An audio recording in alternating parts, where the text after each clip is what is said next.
అందరికీ శుభోదయం.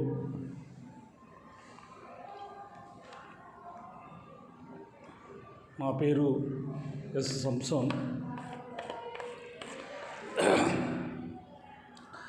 నేను శ్రీ వెంకటేశ్వర డిగ్రీ కళాశాలలో ఆంధ్ర ఉపన్యాసకులుగా పనిచేయుచున్నాను.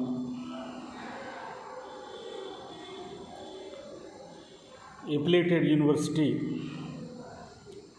ఆదికవి Nannaya Rajahmundry,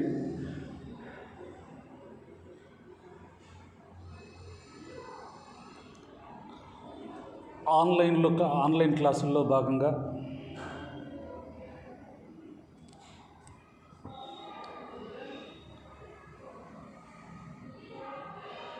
examination point of వ్యూలో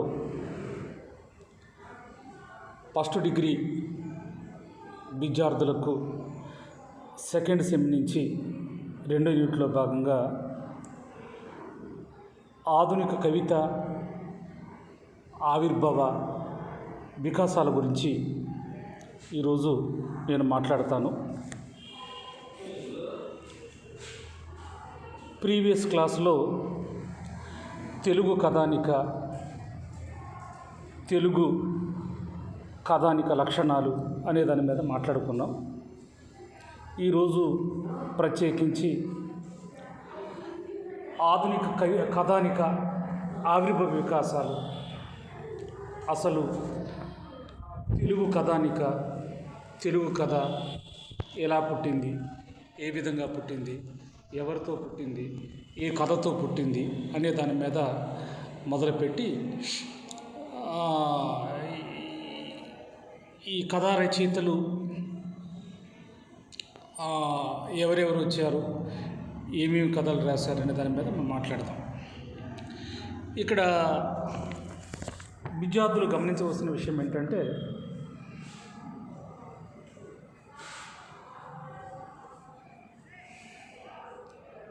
ప్రతి ఓ కళారూపానికి ఒక పితామహుడు ఉంటాడు, ఒక ఆద్యుడు ఉంటాడు. ఉదాహరణకి హరికథా పితామహుడు ఆదిభట్ల నారాయణదాసు, బుర్రకథా పితామహుడు నాజర్,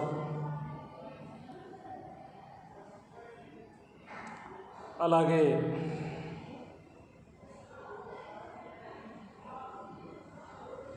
తొలి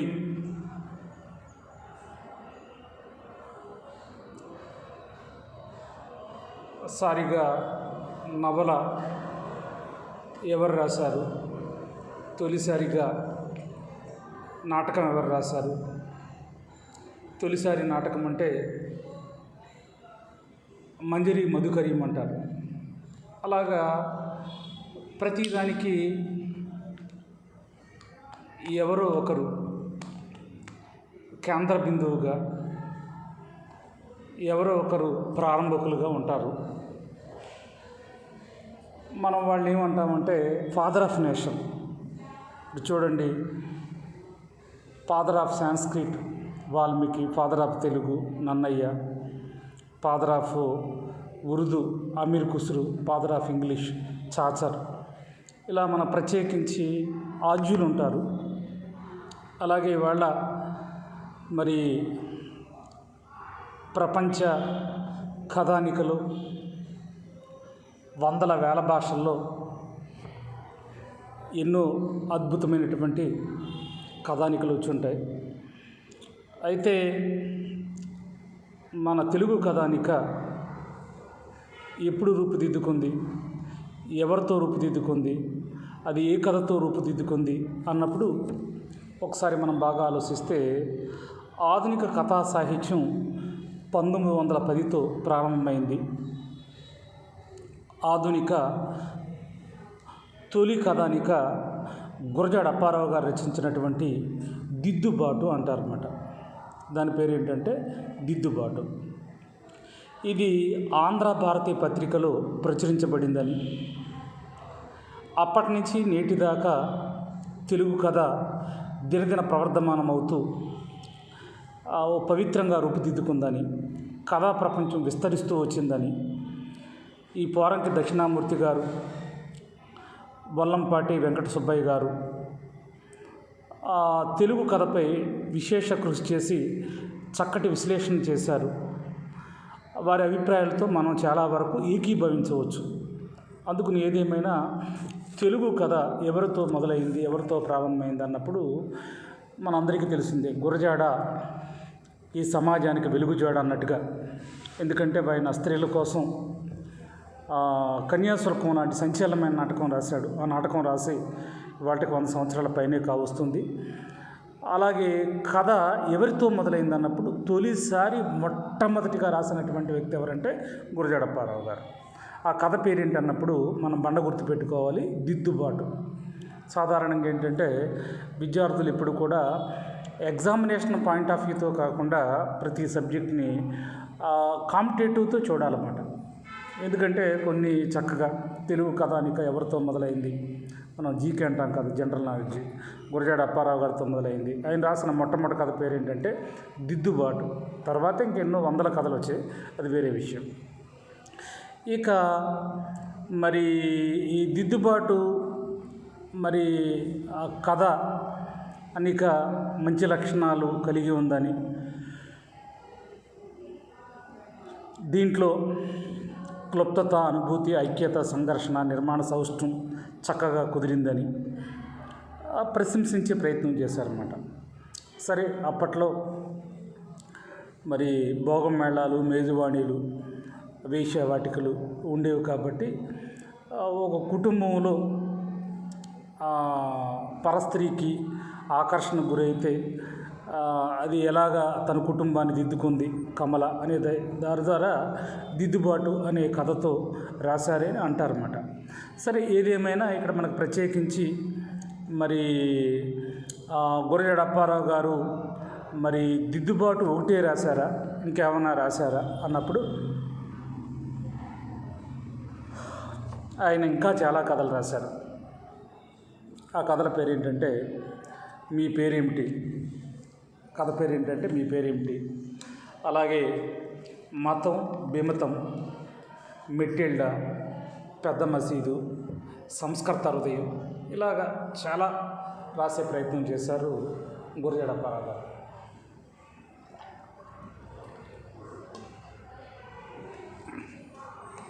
ఎందుకంటే ఏ భాషలో అయినా ఏ ప్రక్రియ తీసుకున్నా ముందు ఎవరైతే శ్రీకారం చుట్టారో ఇప్పుడు కూడా వాళ్ళు ఏంటంటే ఐకాన్ అన్నమాట ప్రత్యేకించి. సరే, దిద్దుబాటుతో గురజాడ అప్పారావు గారు మొదలు పెడితే వేలాది మంది కథా రచయితలు వచ్చి ఎన్నో అద్భుతమైనటువంటి కథలు తెలుగు సాహిత్యంలో ఆవిష్కరించే ప్రయత్నం చేశారు, అది వేరే విషయం. అందుకని ఏంటంటే కేవలం గురజాడ అప్పారావు గారు దిద్దుబాటు కథతో కాకుండా మీ పేరేమిటి, మతం విమతం, మెట్టిల్డా, పెద్ద మసీదు, సంస్కృత హృదయం, ఇలాగా చాలా చాలా రాసే ప్రయత్నం చేశారు. అలాగే మీ పేరేమిటి, దేవుడు చేసిన మనుషుల్ని, మనుషులు చేసిన దేవుడిని, ఇలాగా అస్తిత్వాన్ని ప్రశ్నించే కథ ఇది. ఎందుకంటే గురజాడ అప్పారావు గారు ఆయన రచనలన్నీ కూడా శాస్త్రీయంగా హేతుబద్ధంగా ఉంటాయన్నమాట. దేవుడు చేసిన మనుషులారా లేదా మనుషులు చేసిన దేవుళ్ళారా అన్నట్టుగా ఆయన ప్రశ్నిస్తారు. ఇలాగా ఆయన కథలు చాలా ఉన్నాయనే దాని మీద దీంట్లో చెప్పే ప్రయత్నం. ఎందుకంటే ఒక విధంగా చెప్పాలంటే మరి మనం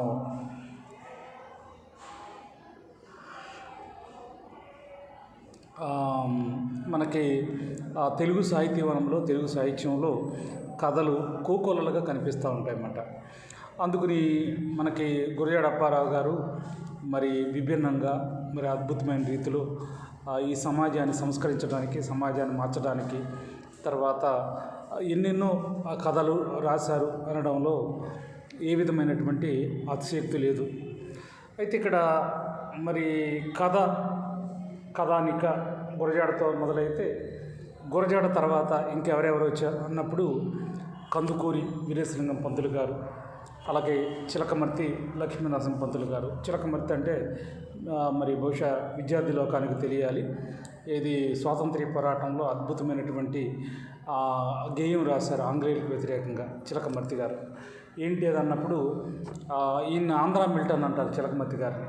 ఏంటంటే భరతఖండంబు చక్కని పాడియావు, భరతఖండంబు చక్కని పాడియావు, హిందువులు లేగదోడల ఏడ్చుచుండ, హిందువులు లేగదోడల ఏడ్చుచుండ, తెల్లవారు గడసరి గొల్లవారు పితుకుచున్నారు మూతులు బిగేగట్టి అంటూ మరి ఈయన రాసే ప్రయత్నం చేశారు. అందుకని ఏంటంటే మనకి ఈ గురజాడ అప్పారావు గారు మరి చాలా మరి గొప్ప రచయితగా మనం చెప్తే ఆ తదనంతర కాలంలో మరి కందుకూరి వారు, చిలకమర్తి వారు, తర్వాత పానుగంటి లక్ష్మీనరసింహ పంతులు గారు, తర్వాత అలాగే చింతా దీక్షితులు గారు, తర్వాత ఇలాగా మరి చాలామంది కథా రచయితలు మరి కోకొలలుగా తెలుగు సాహితీ కథానిక వనంలో అడుగుపెట్టి మరి ఎన్నో మరి బంగారు పంటలు పండించారు. అంటే కథానికల్లో అనడానికి ఏ విధమైనటువంటి అతిశయోక్తి కాదు, అది ట్రూత్, సత్యం. అందుకని ఏంటంటే ఇక్కడ మనకి మరి శ్రీ పాదా సుబ్రహ్మణ్యం శాస్త్రి గారు ఆయన వాడుక భాష తనదైన శైలిలో ఎలా రాశారు. తర్వాత అలాగే మనకి తర్వాత ఏంటంటే చిన్న కథ రాయడానికి తన వాంగ్మయంలో ఎన్నో గ్రంథాలు చదివి గొప్ప కవులు, పోకడలు, పలుకుబడులు బాగా అవగాహన చేసుకుని ఉండాలి. భాషలో నిరంతరం రచన సాగిస్తూ ఉండాలి. లోకరుత్వం సూక్ష్మాతి సూక్ష్మంగా పరకాయించుకుంటూ ఉండాలి. తన రచనలో జీవనాడి ప్రతిఫలించాలి. ఇలాగ మనకు ప్రత్యేకించి ఆ తెలుగు భాష ప్రయోగ విజ్ఞానం కూడా ఇది మనం చూడవచ్చు అనే దాని మీద ఇక మనకు ప్రత్యేకించి మరి ఇంకా మనం ఈ తెలుగు కథానిక ఆవిర్భావ వికాసాల్లో ఇక ఎలాగ పరవడి తొక్కుతూ ఆ కథ విస్తరించుకుంటూ వెళ్ళింది అన్నప్పుడు మనకి ముందు తరంలో గురజాడ, కందుకూరి వీరేశలింగం పంతులు గారు, చిలకమర్తి ఇలా చాలా పేర్లు ప్రస్తావన తీసుకొచ్చారు. అలాగే మరి ముఖ్యంగా శ్రీ పాదా సుబ్రహ్మణ్యం శాస్త్రి గారు, తర్వాత ఈయన అత్యద్భుతమైనటువంటి కథ రాశారు అప్పట్లో. ఈ కథ పేరు ఏంటన్నప్పుడు కలుపు మొక్కలు. కథ పేరు ఏంటన్నప్పుడు కలుపు మొక్కలు. తర్వాత ఏంటంటే మరి ఇది చాలా అద్భుతమైనటువంటి కథగా చెప్పొచ్చు. తర్వాత మనిషి నైతికంగా ఇవాళ ఎలా పతనం అవుతున్నాడు అని తెలియజేస్తూ రాసినటువంటి అత్యద్భుతమైన కథ మరి ఇది ఈ కలుపు మొక్కలు. అలాగే మరి శ్రీపాద గారు కేవలం కలుపు మొక్కలు తాగిపోకుండా ఇంకా సంచలనమైనటువంటి కథలు రాశారు. బహుశా మరి ఒక దశాబ్దానికి వెనక్కి వెళితే ఇంటర్మీడియట్లో ఆయన రాసినటువంటి అత్యద్భుతమైన కథ గులాబీ అత్తరు. అది ఇంటర్మీడియట్ పాఠ్యాంశంగా కూడా ఉండేది. గులాబీ అత్తరు చాలా వండర్ఫుల్ కథ. మరి గులాబీ అత్తరు అంటే పిఠాపురం మహారాజా వారు పిఠాపురాన్ని పాలిస్తున్న రోజుల్లో ఢిల్లీ నుంచి ఒక అత్తర పట్టుకుని ఒక సాయిబు ఆయన దగ్గరికి ఎలా వచ్చాడు ఏంటి అనే దాని మీద హృదయంగా హృదయాన్ని తాకేలాగా, తర్వాత మరి ఒక విధంగా చెప్పాలంటే మరి కరుణ రసాన్ని కూడా అక్కడక్కడ చొప్పించి తర్వాత ఏంటంటే ఆ కథలో భావుకథని, తర్వాత ఆ కథ నడిపించే తీరు, విధానం నవ్వుతో నవిషేతిగా ఉంటుందన్నమాట గులాబీ అత్తరు. ఇక శ్రీపాదా వారు గులాబీ అత్తరు ఒకటే రాశారా, ఇంకేమన్నా రాశారన్నప్పుడు చాలా రాశారు. చూడండి, మనం ప్రారంభంలో ఏమనుకున్నామంటే కలుపు మొక్కలు, గులాబీ అత్తరు, వడ్ల గింజలు, తర్వాత అలాగే మరి ఇలాగా ఒక విధంగా చెప్పాలంటే ఆయనకు బాగా పేరు వచ్చినటువంటి ఏంటంటే గులాబీ అత్తరు, వడ్ల గింజలు, కలుపు మొక్కలు, ఇలాగా అత్యద్భుతమైనటువంటి కథలుగా మనం చెప్పుకోవచ్చు అన్నమాట.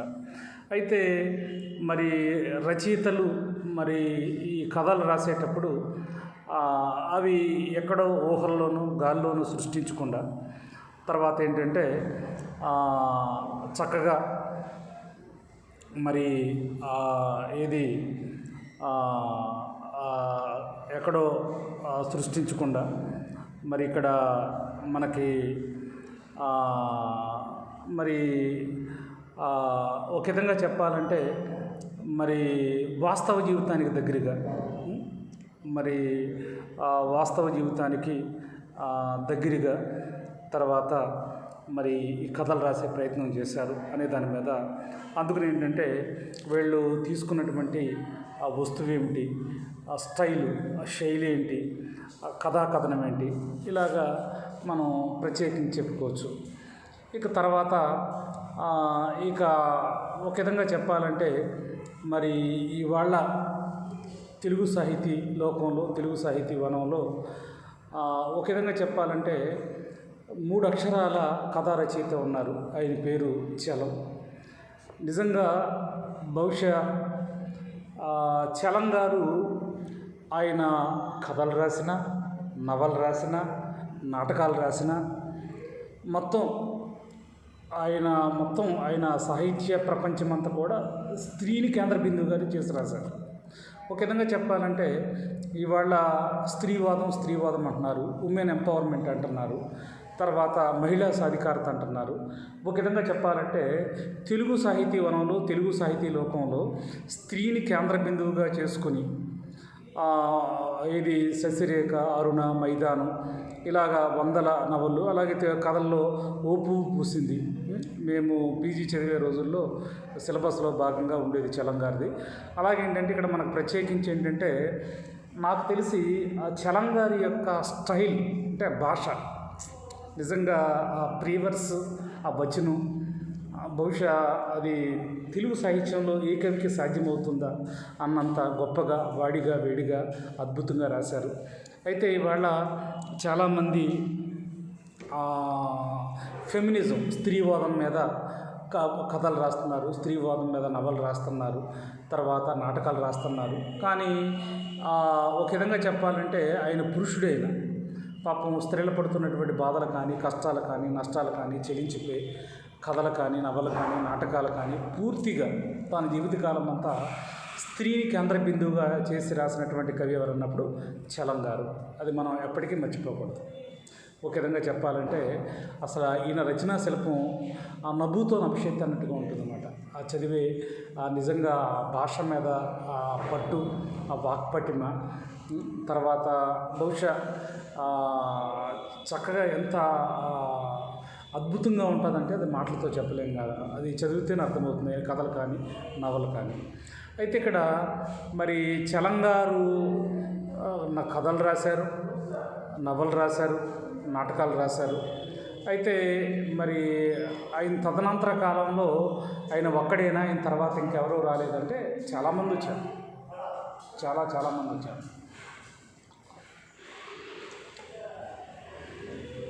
ఎవరు అన్నప్పుడు చలం గారి తర్వాత మరి ముఖ్యంగా కొడవగంటి కుటుంబరావు గారు, తర్వాత గోపీచంద్ గారు, తర్వాత బుచ్చిబాబు గారు, తర్వాత రంగనాయకమ్మ గారు. రంగనాయకమ్మ అంటే ముప్పవడ రంగనాయకమ్మ. ఈవిడ మరి అత్యద్భుతమైనటువంటి నవలు రాశారు. ఈ స్వీట్ హోమ్, బలిపీఠం, ఈవిడ నవళ్ళు అయితే మరి దాసనారాయణరావు గారు ఈవిడ రాసినటువంటి నవళ్ళు కానీ, కథలు కానీ సినిమాలుగా కూడా చేసిన సందర్భాలు ఉన్నాయి. అయితే ఇక్కడ మనకి ఈ కొడవటిగంటి కుటుంబరావు గారు తెలుగులో గొప్ప, అలాగే గోపీచంద్ గారు, తర్వాత బుచ్చిబాబు గారు, అసలు వాళ్ళు ఒక విధంగా చెప్పాలంటే నవల కథా ప్రపంచాన్ని ఉర్రు తొలగించినటువంటి లెజెండ్స్గా చెప్పొచ్చు. ఇక తర్వాత రంగనాయకమ్మ ఒక విధంగా చెప్పాలంటే మరి ఫెమినిజంలో ఆవిడది ఒక ప్రత్యేక తరహా అభివ్యక్తి ఉన్నటువంటి రచయిత్రిగా చెప్పవచ్చు అన్నమాట. ఒక విధంగా చెప్పాలంటే మరి రంగనాయకమ్మ గారు, విశ్వనాథ సత్యనారాయణ గారు రామాయణ కల్పవృక్షం రాస్తే రామాయణ విశ్వవృక్షం అని 2 వాల్యూమ్స్ రాశారు, సంచలన రచయిత్రి. అయితే రంగనాయకమ్మ గారు స్ఫూర్తితో తదనంతర కాలంలో చాలామంది రచయితలు వచ్చారు. వాళ్ళు మరి ముఖ్యంగా వాల్గా, ఇప్పుడు అసలు పేరు ఏంటంటే విమల కుమారి, కాలం పేరు వాల్గా. తర్వాత ఒక విధంగా చెప్పాలంటే ఫెమినిజంలో మరి రంగనాయకమ్మ గారి తర్వాత స్థానం ఎవరిది అన్నప్పుడు వాల్గా, జయప్రభ, కొండేపూడి నిర్మల, సత్యవతి ఇలా చాలామంది ఉంటారు. ఎందుకంటే వాల్గా గారు కథలు ఎంత బాగా రాశారో నవలు కూడా అంతే బాగా రాశారు. ఈవిడ రాసినటువంటి నవల స్త్రీల మీద ఆకాశంలో సగం అనే నవల్ చాలా అద్భుతమైనటువంటి నవలగా చెప్పుకోవచ్చు అన్నమాట. తర్వాత మరి చలం గారి తర్వాత ఇందాక అనుకున్నాం కదా, కొడవటిగడి కుటుంబరావు గారు, గోపీచంద్ గారు, తర్వాత బుచ్చిబాబు గారు, చివరికి మిగిలేదని నవలు రాశారు. రంగనాయకమ్మ గారు, వాల్గా, సత్యవతి ఇలా ఒకళ్ళని కాదన్నమాట. ఎందుకంటే అటు నవలా ప్రపంచాన్ని శాసిస్తూనే ఇటు కథా ప్రపంచాన్ని శాసిస్తూ కూడా మరి వీళ్ళు అద్భుతమైనటువంటి కథలు రాసే ప్రయత్నం చేశారు. తర్వాత ఇంకా ముందుకు వెళితే మరి ఇంద్రగంటి శ్రీకాంత్ శర్మ గారు చక్కగా ఒక విషయం మీద చక్కగా చెప్పే ప్రయత్నం చేశారు. ఏమని చెప్తారంటే, చలం వ్యక్తివాది, లోపల బయట ప్రయోగశీలి, అన్వేషకుడు. తర్వాత ఆయన జీవితం పొడవున తీవ్ర సాధకుడుగా ఉన్నాడు. జీవితంలో ఏ దశలో అనుభవాల్ని ఆ దశలో తన రచనలో రికార్డు చేశారు చలం గారు అన్నారు ఇంద్రగంటి శ్రీకాంత్ శర్మ గారు. ఒక విధంగా చెప్పాలంటే ఇంద్రగంటి శ్రీకాంత్ శర్మ గారు మంచి మరి రచయిత. ఎన్నో కావ్యాలు రాశారు, ఎన్నో పాటలు రాశారు, ఎన్నో కథలు రాశారు, ఎన్నో నవలు రాశారు. ఆయన కూడా ఈ మధ్య పరంపదించారు. అందుకని ఏంటంటే మనకు ప్రత్యేకించి ఇంద్రగంటి శ్రీకాంత్ శర్మ గారు. తర్వాత ఏంటంటే ఇక చలం దాదాపు 100 కథలు రాయడం ఆశ్చర్యం. ఎందుకంటే మరి చలం గారు గొప్ప నావలిస్టే కాకుండా కథా రచయితగా కూడా చాలా మరి చైతన్యపూరితమైనటువంటి సమాజాన్ని లో నిద్రాణమైనటువంటి మొద్దుబారినటువంటి తర్వాత ఎక్కువ మనకి ఉమెన్ బేస్డ్ నావల్స్ రాయడం జరిగింది. అందుకని చలం దాదాపు 100 కథలు రాశారంటే ఆశ్చర్యం అంటున్నాడు అన్నమాట. ఎందుకంటే మరి 100 కథలు రాయడం అంటే మామూలు విషయం కాదు. ఎందుకంటే ఎక్కువ నావలిస్ట్ అయినా తర్వాత నవలతో పాటుగా మరి ఈయన కథలు కూడా రాసే ప్రయత్నం చేశారు. అలాగే చలం నవలలు సామాజిక చైతన్యం అని ఒక ఎంపీల సిద్ధాంతం ఎవరో చేశారు. అది ఎంపీలు పిహెచ్డి అంటారు కదా. అలాగే ఈ రాత్రి, పాప ఫలాలు, జలసి, ఆమె పెదవులు, ఆమె త్యాగం, ఓపు పూసింది. తర్వాత ఇలాగ మనకు ప్రత్యేకించి మరి స్త్రీని కేంద్ర బిందువుగా చేసుకొని నభూతో నభవిష్యత్ అన్నట్టుగా మరి రాసినటువంటి మరి ఒక విధంగా చెప్పాలంటే చలం గారి తర్వాత ఫెమినిజం, ఉమెన్ ఎంపవర్మెంట్ అంటూ మనకి చాలా విస్తృతంగా బ్రాడ్ వ్యూస్తో విశాలంగా చాలా పోయిటరీ వచ్చింది. కానీ ఒక్కడే ఐకానుగా కథలు కావచ్చు, నాటకాలు కావచ్చు, నవల్లో కావచ్చు అత్యద్భుతమైనటువంటి శిల్పంతో రాసినటువంటి ఏకైక వ్యక్తి ఎవరు ఉన్నప్పుడు చలం గారిని మనం ఎప్పటికీ మర్చిపోకూడదు. ఇక తర్వాత మరి తెలుగు కథలో మరొక సిద్ధహస్తుడు ఎవరున్నప్పుడు అడవి బాపిరాజు గారిని మనం ప్రత్యేకించి చెప్పుకోవచ్చు అన్నమాట. ఏంటి అడవి బాపిరాజు యొక్క ప్రత్యేకత అన్నప్పుడు మరి ఒక విధంగా చెప్పాలంటే అడవి బాపిరాజు గారిది పశ్చిమ గోదావరి జిల్లా భీమవరం అది ఏదో చెప్తారు. ఒక విధంగా చెప్పాలంటే మరి అడవి బాపిరాజు గారు మరి ఆయన ప్రత్యేకత చెప్పుకోవాల్సినప్పుడు ఏంటంటే లలిత కళల సమాహారమే అడవి బాపిరాజు అంటారన్నమాట. అందుకని మరి అడవి బాపిరాజు గారు ఆయన కూడా అత్యద్భుతమైనటువంటి సంచలనమైనటువంటి నవలు రాశారు. నవలతో పాటుగా కథలు కూడా రాశారు అనే దాని మీద మనం తెలుసుకోవాలి. ఈ అడవి బాపిరాజు గారు కథల్లో ఏంటన్నప్పుడు అంజలి, తరంగిణి, తులికానిత్యం, బోగురేయులోల, రాగమాలిక, విద్యాచలమని కథా సంపుటాలు తర్వాత వెలువడ్డాయి. అంటే దానికి అర్థం ఏంటంటే మరి ఒక విధంగా చెప్పాలంటే మరి చూడండి మరి ఆయన మరి ఎంత చక్కగా రాశాడు అనే దాని మీద మనం పేర్కోవచ్చు. ఇక్కడ అడవి బాపిరాజు గారు మొత్తం ఒక 44 కథలు ఉంటాయి అనే దాని మీద మనం గుర్తించాలి. తర్వాత కథలు, వాస్తవిక కథలు, బాలవాంగ్మయ కథలు, చారిత్రక కథలు, తర్వాత అలాగే వీణ కథలు, గుడిపిల్ల, కన్నీరు, వేషం, తూలికా నృత్యం, భోగిరాలోయ, ఇలాగా రకరకాల మనం చూడవచ్చు అన్నమాట. ఇక తర్వాత మరి ఒక విధంగా చెప్పాలంటే మరి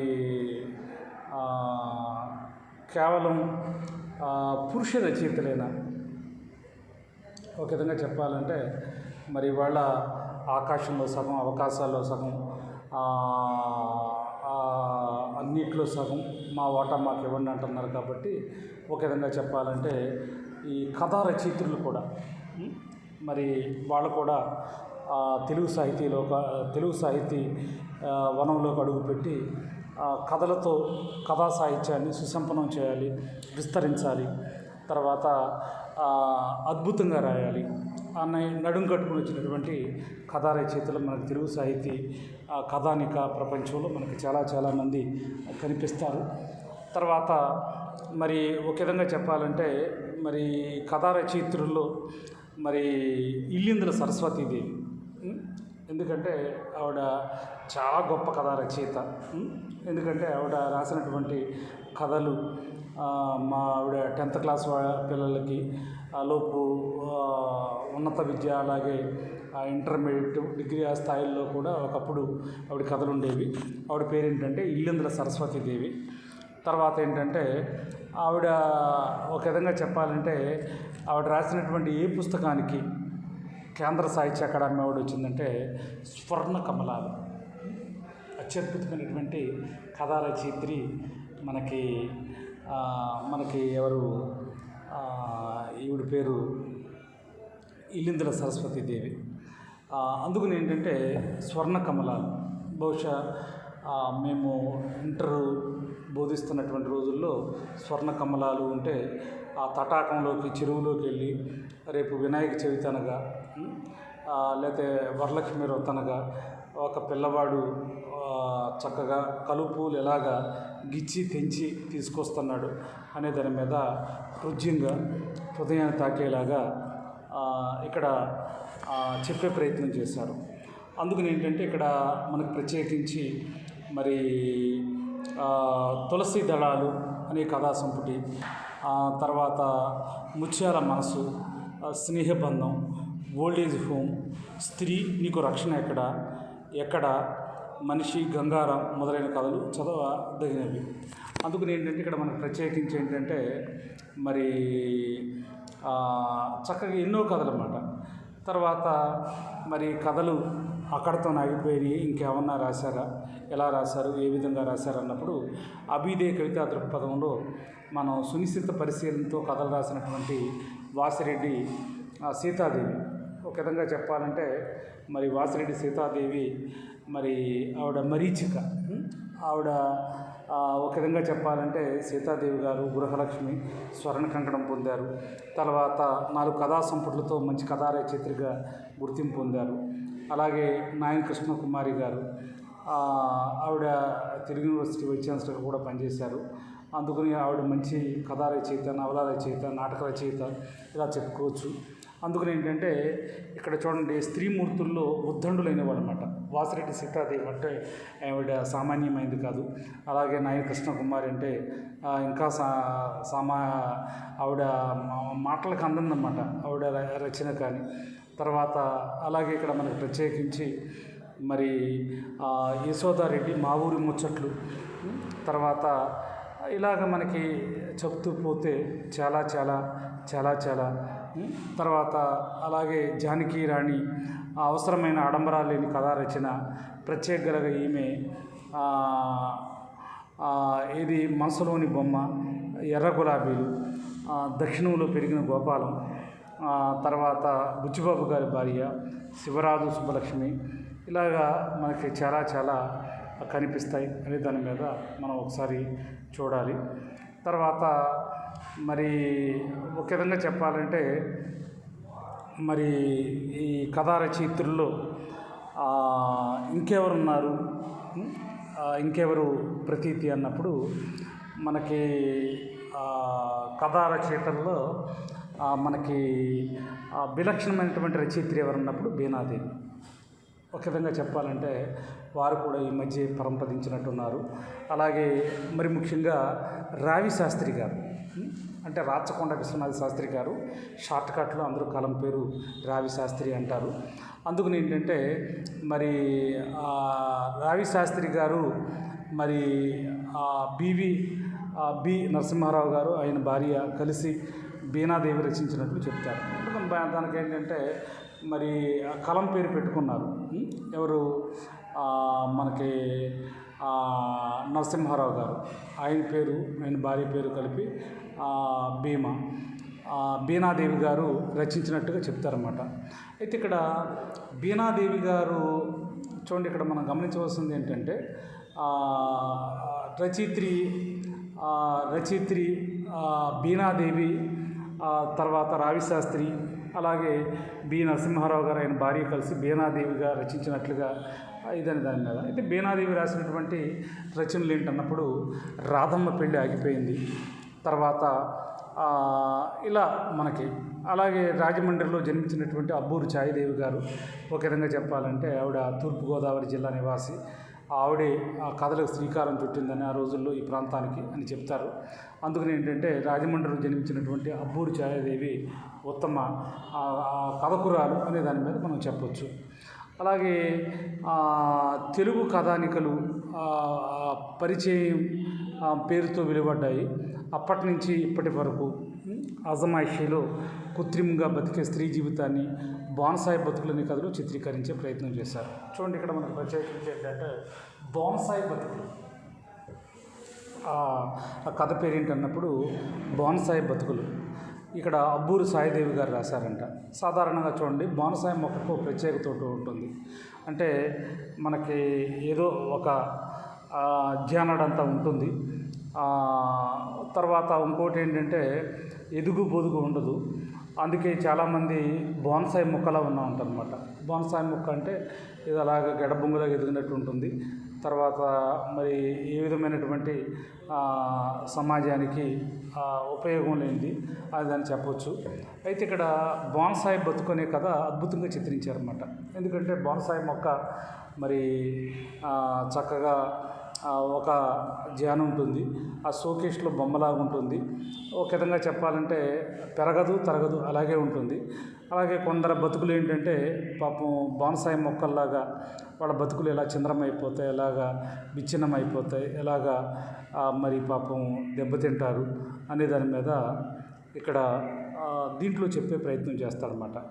అందుకని ఇక్కడ మనకి మరి ఒక విధంగా చెప్పాలంటే మరి తెలుగు కథానిక ఆవిర్భావ వికాసాలు, తెలుగు కథానిక ఆవిర్భావ వికాసాలు అన్నప్పుడు మరి చక్కగా మరి కన్ఫ్యూజ్ కాకుండా, కంగారు పడకుండా విద్యార్థులు, ఎందుకంటే ఆధునిక కథా సాహిత్యం ఇప్పుడు మొదలైంది అన్నప్పుడు 1910తో ప్రారంభమైంది. తొలి కథానిక ఏంటంటే దిద్దుబాటు. అది ఎవరు రాశారంటే గురజాడ అప్పారావు గారు. అనే దాని మీద మనం బాగా గుర్తుపెట్టుకునే ప్రయత్నం చేయాలి.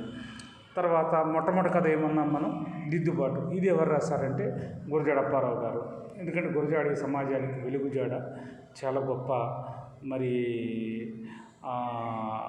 రచయితగా, కథా రచయితగా మనం చెప్పవచ్చు అన్నమాట. తర్వాత ఇక చాలామంది మరి ఈ కథానిక సాహిత్యంలోకి అడుగుపెట్టి కాలు పెట్టి తర్వాత మరి తర్వాత ఏంటంటే మరి కనీసం మరి చక్కగా నవల రాయాలంటే దాని పెద్ద క్యాన్వాస్, తర్వాత అలాగే వంట చేయాలంటే అదొక పెద్ద క్యాన్వాసు. అందుకని ఏంటంటే ఇక్కడ మనకు ప్రత్యేకించి ఏంటంటే మరి ఏంటంటే ఈ కథలు వాస్తవ జీవితానికి దర్పణం పట్టేలాగా, వాస్తవ జీవితానికి ప్రతిబింబంగా చక్కగా మరి వీళ్ళు రాసే ప్రయత్నం చేస్తున్నారు. అందుకని ఏంటంటే మనం బాగా గుర్తించవలసింది, మనం బాగా గమనించవలసింది ఏంటంటే ఆధునిక కథా సాహిత్యంలో ఎవరితో మొదలైంది, ఎలా విస్తరించింది, ఎలా వెళ్ళింది అనే దాని మీద ఇక్కడ మరి చక్కగా చెప్పే ప్రయత్నం చేశారు. అలాగే కథా రచయిత్రుల్లో కేవలం అందరూ పురుషులే కాకుండా స్త్రీలు కూడా మరి వాళ్ళ సత్తా చాటుకునే ప్రయత్నం చేశారు. చాలా బలమైన ఎక్స్ప్రెషన్తో, బలమైన గొంతుతో అద్భుతమైనటువంటి రచనలు అందించారు. అందుకని ఏంటంటే ఇక్కడ ఆధునిక కవిత ఆవిర్భావ వికాసాల్లో ఎవరెవరు వస్తారు, ఎలా వస్తారు, ఎవరితో మొదలైంది, ఏ విధంగా మొదలైంది, ఎలా విస్తరించుకుంటూ వెళ్ళింది అనే దాని మీద ఇక్కడ మనకి చాలా ప్రస్ఫుటంగా కనపడుతుంది అనే దాని మీద చెప్పే ప్రయత్నం అన్నమాట. అందుకని ఏంటంటే మనకి మరి ఈ ఈ ఆధునిక కథా సాహిత్యం లేదా ఆధునిక కథ ఆవిర్భావ వికాసం అనే దాని మీద మనం తీసుకుంటే మరి వందలాది మంది కథా రచయితలు ఎలా వచ్చారు, ఏ విధంగా వచ్చారు, ఎవరితో వచ్చారంటే మనం ప్రారంభంలోనే చెప్పుకున్నాం కదా, గురజాడ మనకు వెలుగుజాడ అన్నట్టుగా గురజాడ గారు యొక్క సాహిత్య ప్రభావంతో మరి చాలామంది యంగ్ పోయిట్స్ వచ్చారు అనడానికి ఏ విధమైనటువంటి అతిశక్తి కాదు అనే దాని మీద మనం బాగా గుర్తుపెట్టుకోవాలన్నమాట. అందుకని ఇక్కడ మరి కథకి కొన్ని లక్షణాలు ఉన్నాయి కదా, ఆ లక్షణాలని ఎవరు అధిగమించకూడదు, ఆ లక్షణాలని ఎవరు బ్రేక్ చేసే ప్రయత్నం చేయకూడదు. అందుకని ఏంటంటే చక్కగా మరి చక్కగా ఏంటంటే మనం ఏంటంటే ఒక చార్ట్ మీద చిన్నపిల్లలు బొమ్మ వేస్తున్నారంటే చక్కగా ఏంటంటే అది చక్కగా హృదయం తాకేలా ఉండాలి, తర్వాత ఆలోచింపజేసేదిలా ఉండాలి. తర్వాత చిన్నపిల్లలు చాలామంది వేస్తే సాధారణంగా ఏంటంటే ఒక కాంపిటీషన్లో ఈ వైవిధ్యంగా ఉంటాయి కాబట్టి అలాగేంటంటే ఇక్కడ మనకు ప్రత్యేకించి మరి తెలుగు కథానికలో రచయితలు ఎలా వచ్చారు, ఏ విధంగా వచ్చారు, తర్వాత వాళ్ళ స్థితిగతులు ఏంటి, తర్వాత మరి తెలుగు కథా వికాసం ఎలా ప్రారంభమైంది, చిలుకులాగా ఎలాగ సముద్రంలో విస్తరించుకుంటూ వెళ్ళింది, దీంట్లో వచ్చినటువంటి నెంబర్ ఆఫ్ కథానికలు ఏంటి, తర్వాత కథానికల్లో మరి స్త్రీలు ప్రత్యేకించి కథలు రాసుకోవడం, తర్వాత కథానికల్లో ఒక స్త్రీలే కాకుండా పురుషులతో కలిసి రాసుకోవడం, ఇలాగ మనకి చాలా చాలా చాలా చాలా మనకి ఇది మాటది. అందుకని ఏంటంటే మనకి ప్రత్యేకించి మరి కథ నిడివి చాలా చిన్నది, క్యాన్వాస్ చాలా తక్కువ.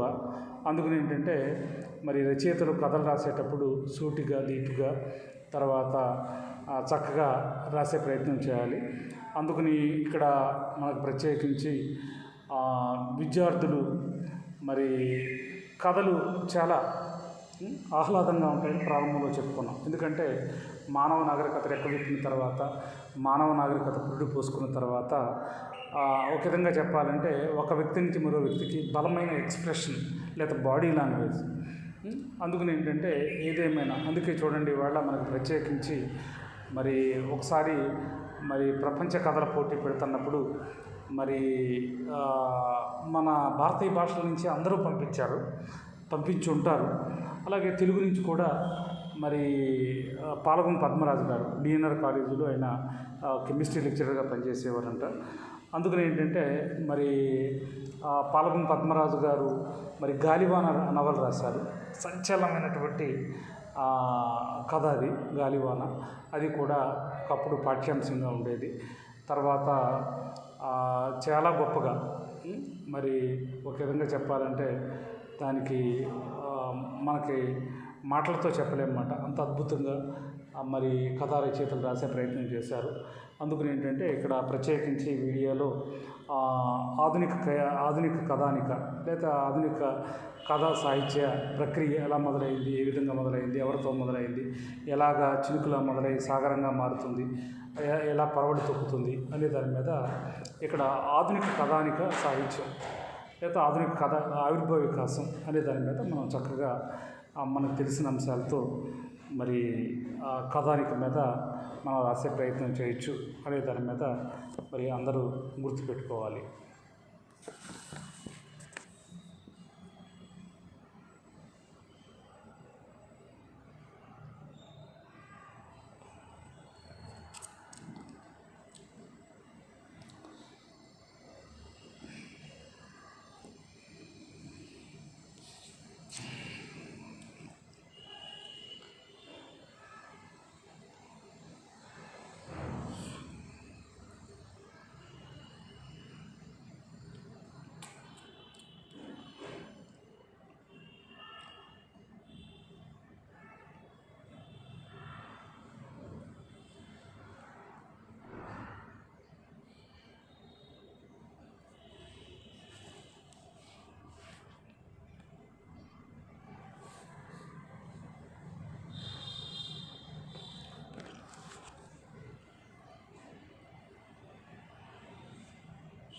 ఏ